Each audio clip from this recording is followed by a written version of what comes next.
will take second L to Terence Crawford because of weight issues. What's good, everybody? It's your boy, Cardinal Red Sports. Let's talk about it. Alright, y'all. So, I woke up. Everybody seems to be talking about the video and photos that came out of Errol Spence Jr. looking a little bulked up, a little jacked up, like he been eating pork chops for the past 2 months. And I just wanted to give my 400 nickels on what's being said for anybody listening. Photos have now surfaced. Everybody has been intrigued to know what's next and what's going on with Errol the Truth Spence Jr. Now we see photo surface of Errol Spence, and they don't look good. Errol Spence looks completely out of boxing shape. All right, y'all. So it's crazy, man. You know, people are saying that, you know, I told you so. People are saying, you know, look at Errol Spence. He's way out of shape. People are saying that he can't beat Terence Crawford because he's having weight issues. Now, how true is all this? How true is what's being said when it comes to Errol Spence and his weight? Exercise. That's right, exercise. You know, like push-ups, chin-ups, sit-ups. Why don't you try some shut-up? Listen, the man told y'all like a bazillion times that he couldn't make 147, and it's the reason he doesn't want to fight at 147. Now, 154 and 147 are not that far from each other, but there is a big difference. There are weight classes for a reason. So if Errol Spence has been saying like, hey, I can't make the weight anymore, you know, I need to move up, then I think he was saying that for a reason, and I don't understand why everybody's acting so surprised at this moment. You know, when he's actually showing what he looks like when he's at walking around weight. Dr. Caldwell. I gotta give it up? Or are they gonna kill me? Yeah, them cigarettes will do it. No, I'm talking about driving on the freeway. The number 2 issue for me about what's being said is that people don't seem to understand that there's a difference between fight weight and walking around weight. Errol Spence being a much bigger guy than Terence Bud Crawford, I don't understand why people are surprised that Terence Crawford can walk around a little more shredded, a little more boxing ready than Errol Spence can. You know, Errol Spence, even he said he walks around somewhere around 190 pounds. It's going to be harder for a guy who's that big to be shredded all the time. You know where that come from? Watching that damn TV. Get healthy, get in shape. Get everybody looking all anorexic talking about that's healthy. I know what healthy is. And tell you something else. I don't know why everybody trying to lose weight in the first place. Big, small, medium, midget. You're supposed to have all of that. You know, you don't want to be in fight ready shape all the time, especially when you're at this level.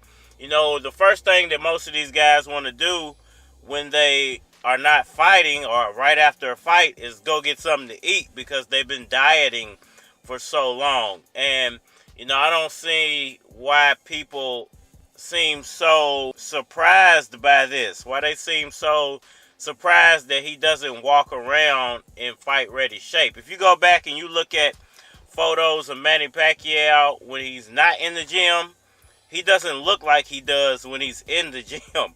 When he's doing those 1,000 sit-ups and those, you know, crazy amounts of push-ups and all these crazy amounts of hours of running. He actually walks around with a slight gut, you know, which surprised me a couple of times when I saw it because I was like, man, this don't look like Manny Pacquiao when he comes out to the ring. But, you know, it occurs to me that he walks around a little bit heavier than he actually fights at. So I'm not surprised that Errol Spence doesn't look fight ready. Everybody's trying to say, well, Terence Crawford always looks fight ready. Terence Crawford is always in the gym, number one. Terence Crawford, a little slimmer, you know, body type is a little bit different than Errol Spence. So I'm not surprised that he can walk around and look a little more slim and trim. I got friends that are my same size. A lot of those guys, they walk around heavier than I do. You know, me personally, I can eat probably what they eat and not gain any weight. And they can eat the same thing I eat and probably balloon up in weight. I would never say that it's a metabolism issue, but I would say that our bodies, react to certain foods differently. And the fact that Errol Spence is the type of guy who walks around heavier because he's just naturally bigger than Terence Crawford. So, I'm not surprised that he looks jacked up, bulked up. He looked very slim during the Terence Crawford fight. So why would you be surprised that he's now bulked back up, jacked back up to his normal weight? That should not be a surprise to anybody. And is he going to lose this fight because he's heavier than what he normally is?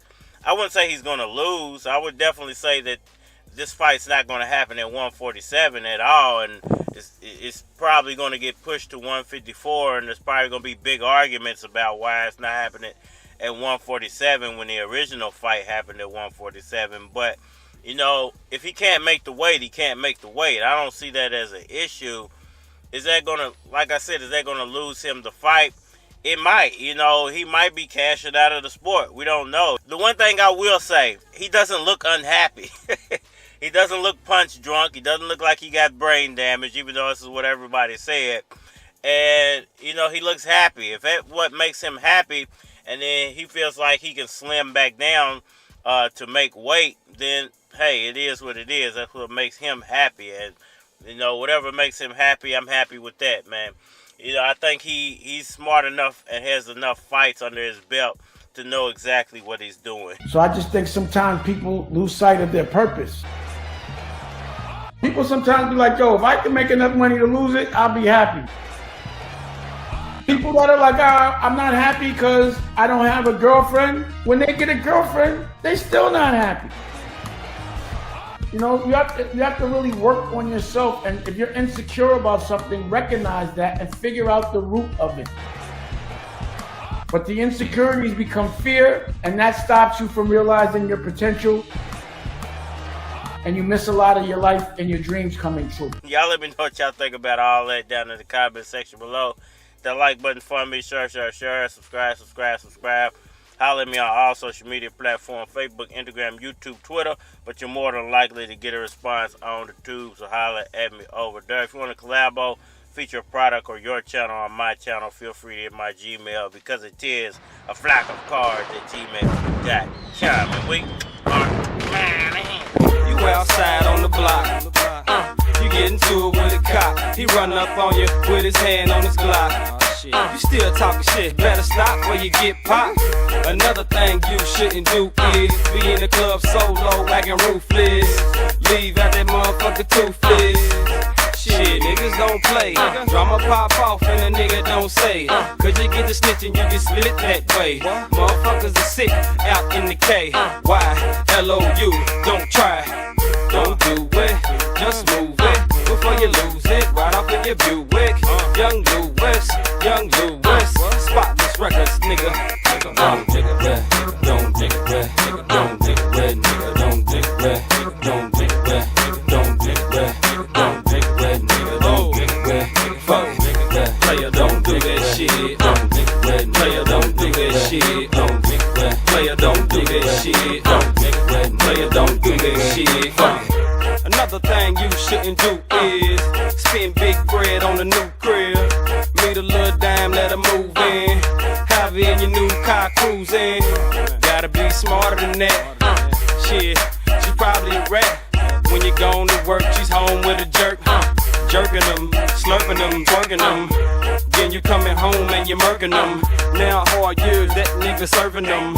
Still got her at your crib, taking care of your shit. Now ain't that a bitch? Another thing you don't do, hate on the click when we come through. S&R, that's how it goes.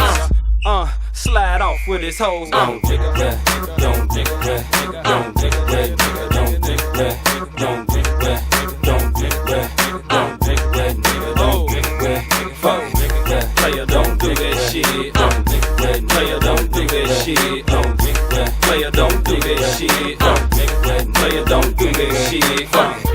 G's and I represent the SI. Test stars, you collide with the best squad.